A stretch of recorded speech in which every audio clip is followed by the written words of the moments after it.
ada apa namanya ya, asumsi yang menyudutkan sana sini. Justru bagaimana ini menjadi sebuah terang benderang, Iya. bahwa semua ini memang harus dibongkar gitu loh. Bongkar semua. Betul.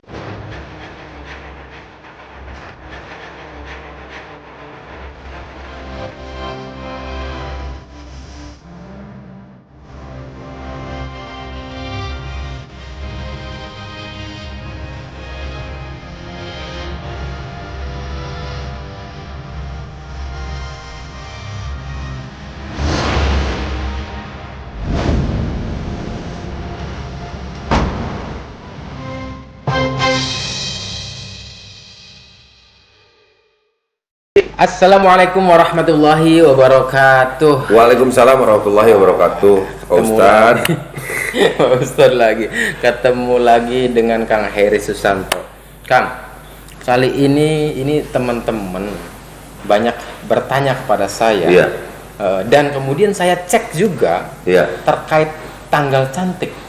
Iya. Ada persamaan tanggal antara kelahiran, bahkan RT setempat, bahkan kejadian. Saya sebutkan biar jelas, karena ini juga sudah tersebar ke beberapa kawan-kawan di sana ya. Baik, akan saya tambahkan banyak kemudian dari sisi-sisi yang berbeda. Ya. Apakah kemudian ini akan masuk dan bisa menjawab itu atau tidak? Tapi sebelum itu saya pengen tahu dulu penjelasan Kang Heri. Ya, soal apa nih? Tanggal cantik ini, tanggal 18. Tanggal 18 pertama adalah tanggal 18 kejadian. Hari di mana para pelaku mengeksekusi dua almarhumah pertama. Kedua, tanggal kelahiran Yayasan. Ternyata tanggal 18 ya, bulan 8 2015. Sama persis dengan tanggal eksekusi. Luar biasa. Nah, selanjutnya yang ketiga nih Kang. Itu tanggal kelahiran Amel. Itu tanggal 18 yang ketiga. Dan diperkuat lagi satu lagi nih Kang. Tanggal 18 itu TKP. merupakan RT dari TKP tersebut. Ada apa dengan tanggal 18? Bagaimana menurut Kang Heri? Jadi begini Bang Yahya Muhammad ya. Nah, seperti yang saya bilang tadi, bahwa saya juga ini hanya melemparkan saja, karena mungkin Bang Yahya Muhammad juga tahu, dan saya sudah sampaikan bahwa saya kurang begitu paham ini kalau terkait menganalisa ya. Siap. Jadi saya, dan mungkin pada kesempatan hari ini juga membicarakan terkait hal ini, memberitahukan kepada teman-teman semuanya bahwa kita itu menemukan tanggal yang sama, ya kan? Jadi 4 tanggal yang sama. Nah, yang jadi pertanyaan kita, ini apakah ini 4 ini kan ya bukan kalau 2 mungkin bisa aja kebetulan ya. Tapi ini 4 loh. 4 tanggal yang sama. Betul. Tadi disampaikan oleh Bang Yahya sendiri terkait yayasan. Berdirinya ya. Saya melihat di akte perubahan itu. Terus yang kedua, tanggal kelahiran almarhumah Amalia Mustika Ratu. Terus yang ketiga, hari kejadian. Dan yang keempat sekali lagi adalah TKP di mana kejadian tersebut berada. Kebetulan tanggalnya tanggal 18 juga. Nah, sehingga saya juga membicarakan hal ini, menanyakan kepada teman-teman semuanya. Betul. Gitu kan? Intinya pendapatnya seperti apa? Apakah ini kebetulan atau bagaimana? Tentunya kalau menurut saya yang lebih tahu adalah pelaku ya. Kan seperti itu. Itu menjadi pertanyaan besar. Walaupun sebenarnya secara pribadi saya itu tidak terlalu percaya hal-hal yang sifatnya ya mungkin dikaitkan dengan hal yang sifatnya mistis ya. Tetapi ini perlu digarisbawahi. Saya tidak percaya hal seperti itu, tetapi bukan berarti saya tidak percaya terhadap hal gaib. Betul. Karena menurut pendapat saya bahwa gaib itu ada. Betul, dan rukun iman juga ya. Betul, seperti itu. Harus percaya berarti. Harus percaya. Nah, itulah sehingga ini juga menjadi pertanyaan dalam diri saya sendiri gitu loh Bang Yahya. Coba pada kesempatan hari ini mumpung ada Bang Yahya juga di sini, kan saya sudah bilang seperti itu ya. Ini apakah memang kebetulan atau memang bagaimana atau seperti apa? Iya. Saya sendiri ini tidak bisa menjawabnya nih. Nah, kalau menurut Bang Yahya Muhammad sendiri seperti apa nih? Sebelum saya nanti ada melanjutkan hal yang lain terkait hal itu. Iya. Jadi begini, banyak yang berbicara juga Iya. terkait kenapa sih persis itu tanggal kelahiran yayasan dengan tanggal kejadian Iya. pembunuhan itu persis yayasan dengan kejadian eksekusi ini persis banget. Jadi tanggal 18 bulan Agustus itu tahunnya saja yang berbeda ya. Iya. Persis sekali. Sehingga kemudian teman-teman menganalisa atau memberikan asumsi bahwa jangan-jangan ini yang menjadi dasar mereka mengatakan ini adalah motifnya yayasan. Sehingga kenapa hari ini mereka banyak menggulirkan asumsinya itu yayasan menjadi prioritas motif. Iya. Ya, menjadi prioritas motif ini salah satu yang dijadikan landasan mereka. Mereka berbicara bahwa ini adanya ketersesuaian antara tanggal dan bulan tersebut. Nah, sehingga kemudian teman-teman bilang bahwa harta atau yayasan ini memang harus ditelusuri lebih jauh. Jadi kemungkinan atau ada atau tidaknya motif dari situ kan harus ditelisik lebih jauh. Ya, itu yang punya kapasitas dan wewenang siapa adalah penyidik, kira-kira begitu, Bang.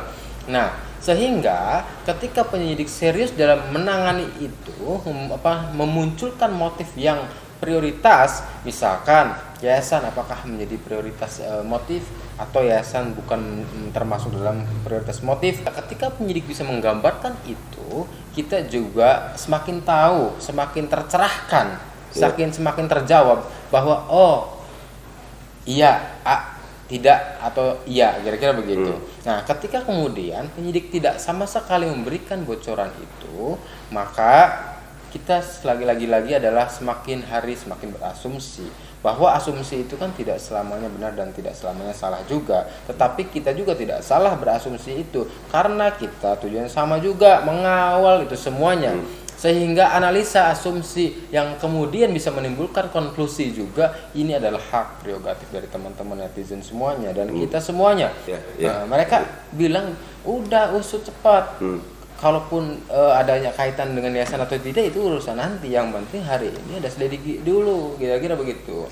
Selidiki dahulu, baru kemudian ada konklusi, kira-kira begitu. Karena hari ini belum ada kemudian pernyataan yang punya kapasitas, maka kita berhak masih berasumsi, menganalisa dan lain sebagainya, begitu kan.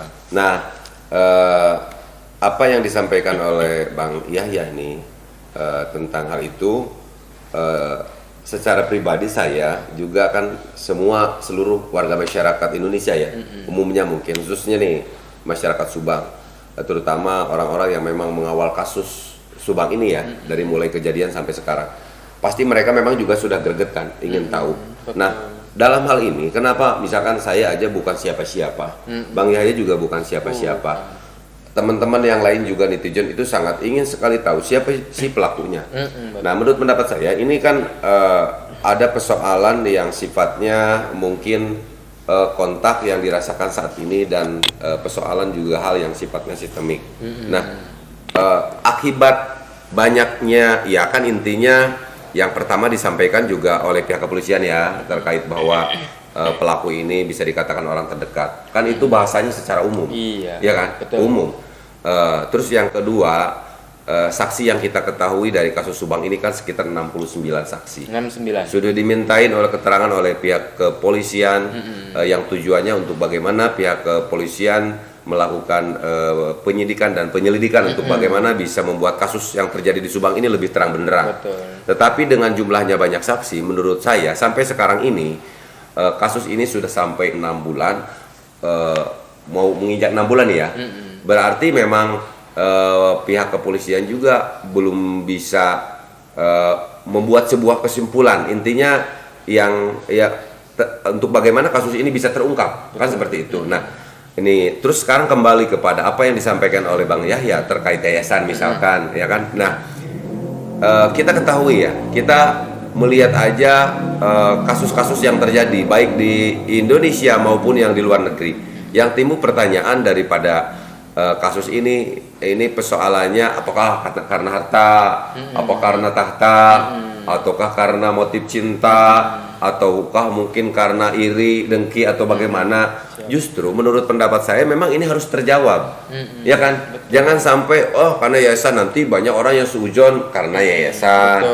Karena tahta suujon apa yang diperebutkan, ya kan? Karena cinta ini kan bahasanya secara umum gitu. Kenapa tadi saya bilang bahasanya cinta bukan wanita? Karena yang pertama, saya lahir dari seorang perempuan juga. Dan wanita itu bukan menjadi persoalan sebenarnya. Kalau misalkan kita cintai, kita sayangi dengan sepenuh hati. Betul tidak Bang ya? Betul. Jadi saya tulisnya bahasanya secara umum juga, yaitu cinta. Nah, dalam mengungkap kasus yang terjadi di Subang ini atau kasus yang di mana aja, pihak penyidikan saya yakin juga dari mulai keterangan saksi, terus dari mungkin hasil keterangan para ahli ya yang berkompeten di bidangnya seperti forensik dan sebagainya, kan itu ada olah TKP, puslap-for dan segala macamnya, surat petunjuk ya kan. Dan kalau seandainya kasus ini sudah terungkap, otomatis kan keterangan dari terdakwa itu sendiri. Nah, tetapi kan persoalan Subang ini kan masih samar nih. Saya rasa dan kita juga mendengar bahwa kasus di Subang ini tidak perlu ada sebuah pengakuan. Kalau seandainya ada dari beberapa hal yang terkait di dalam KUHP pasal 184 aja, dari mulai keterangan ada keterangan saksi, keterangan para ahli, petunjuk, surat. Ini ada sebuah sinkronisasi gitu loh. Itu kan, maka kasus ini akan segera terungkap. Cuman bedanya begini kalau menurut pendapat saya, kalau seandainya ada yang memang ditemukan pelakunya dulu, otomatis kan sudah ada kecocokan nih dari misalkan sidik jari, keterangan para saksi, ada yang melihat atau apa, sudah terjadi sinkron. Baru nanti setelah ketemu itu si pelaku ditanya di dalam BAPM-nya oleh pihak penyidik, misalkan atas dasar apa Anda melakukan itu, ya kan? Apakah terpaksa atau bagaimana? Kan itu nanti akan berbicara motif, ya kan? Tetapi kalau untuk khusus nih spesial for kasus Subang, saya melihat memang yang harus terlebih dahulu diketemukan adalah motifnya terlebih dahulu gitu loh. Setelah ketemu dengan motif, maka di situ nanti akan dikembangkan menjadi mengetahui siapa dalangnya dan rentetannya ke siapa pelakunya gitu loh. Maksudnya kan seperti itu Bang. Kalau melihat dari perjalanan kasus Subang ini seperti itu. Tapi hari ini kok masih bertele-tele misalkan terkait motif saja, kita belum mendengarkan secara rilisnya. Nah, kan begini ya. Saya juga melihat beberapa berita ya yang ada di channel juga dan tanggapan masyarakat juga di dalam komentar ya. Itu memang ada yang menginginkan untuk yayasan juga diperiksa atau tidak. Jadi itu tujuannya sebetulnya masyarakat bukan berarti ingin memojokkan seseorang kalau mendapat saya.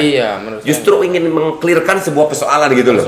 Jangan sampai ada pihak-pihak baik itu keluarga atau mungkin pihak yang lain, misalkan dalam hal ini juga Danu nih yang termasuk saksi juga, ada asumsi yang menyudutkan sana sini. Justru bagaimana ini menjadi sebuah terang benderang bahwa semua ini memang harus dibongkar gitu loh.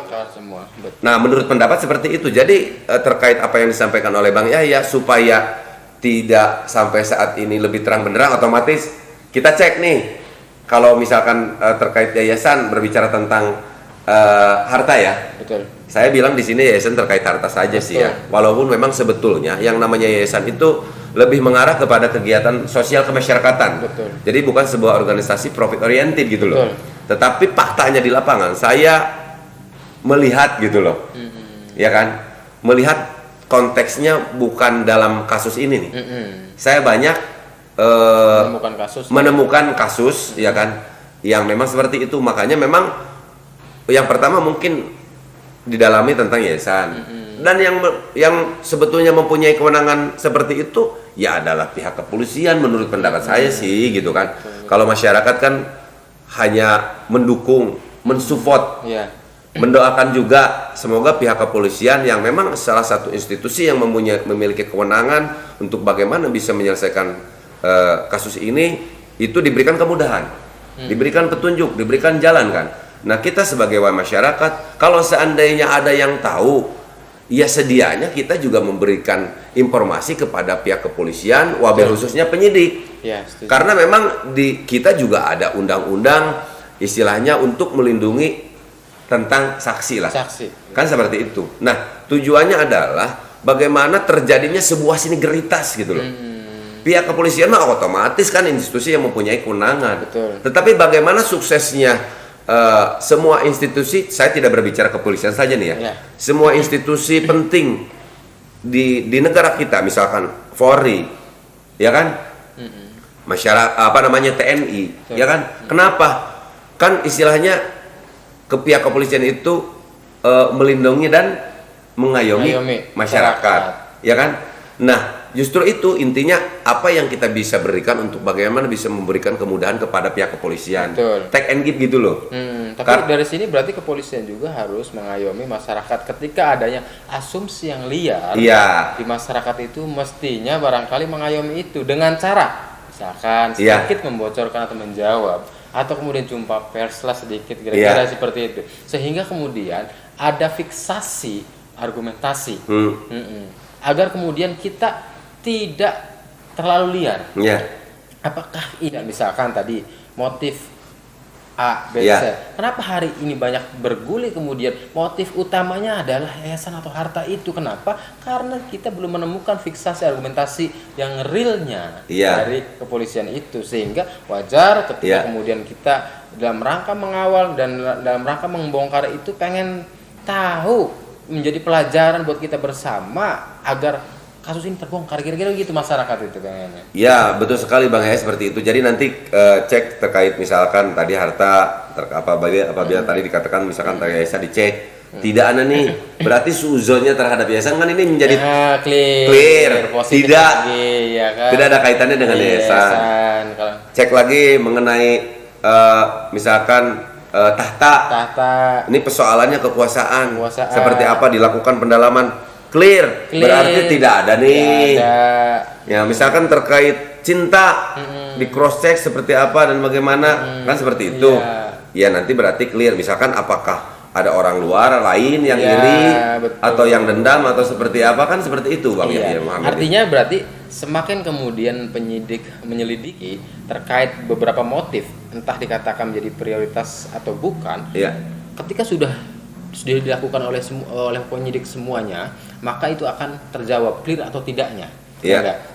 Adanya keterlibatan atau motif tertentu atau tidak, kira-kira gitu. Iya. Ketika seperti Kang Heri dikatakan, setelah yayasan kemudian diselidiki, maka kemudian terjawab di situ ada kaitannya tidak. Nah. Masuk dalam kategori motif atau tidak. Iya. Kalau penyidik bilang bahwa ini clear, tidak ada terkait dengan motif ini, maka berarti terjawab yayasan bersih. Kira-kira Iya.